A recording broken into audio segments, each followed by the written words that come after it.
നെല്ല് വികസനത്തിന് അതായത് കാർഷിക മേഖലയ്ക്ക് വേണ്ടി 150 കോടിയാണ് മാറ്റിവെച്ചിരിക്കുന്നത്. അത് വളരെ കുറവാണ്. അവരുടെ സങ്കടങ്ങൾ, കർഷകരുടെ സങ്കടങ്ങൾ അറിഞ്ഞാല് ആരും തന്നെ അതായത് അതുകൊണ്ടാണ് ഞാനൊക്കെ സാധാരണ പറയുന്ന ഒരു കാർഷിക ബജറ്റ് തന്നെ വേണമെന്ന്.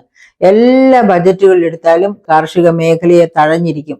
അങ്ങനെയാണല്ലോ 1975 8,70,75,000 ഹെക്ടറിൽ നെല്ല് കൃഷി ചെയ്തിരുന്ന കേരളത്തിൽ ഇപ്പോ നെല്ല് കൃഷി 1,93,000 ഹെക്ടറിലേക്ക്, അതായത് ഒരു 2 ലക്ഷം ഹെക്ടറിലേക്ക് ചുരുങ്ങിയിരിക്കുന്നു എന്ന് പറയാം നമുക്ക്. ഉൽപാദനം 13 ലക്ഷം ടണ്ണിൽ നിന്ന് 5 ലക്ഷത്തിൽ താഴെ ടണ്ണിലേക്ക് കുറഞ്ഞിരിക്കുന്നു. അപ്പൊ അയൽ സംസ്ഥാനങ്ങളിൽ പെസ്റ്റിസൈഡ് അടിച്ച വിഷം കലർന്ന അരിയും സാധനങ്ങളും ഒക്കെയാണ് നമ്മൾ കൊണ്ടുവന്ന് കഴിക്കുന്നത്, നമ്മുടെ കുട്ടികൾക്ക് കൊടുക്കുന്നത്. അത് നമ്മുടെയും നമ്മുടെ കുട്ടികളുടെയും ആരോഗ്യവും ബുദ്ധിയുടെ ലെവലും എല്ലാം താഴ്ത്തി കളയുമെന്നുള്ളതിന് യാതൊരു സംശയവുമില്ല.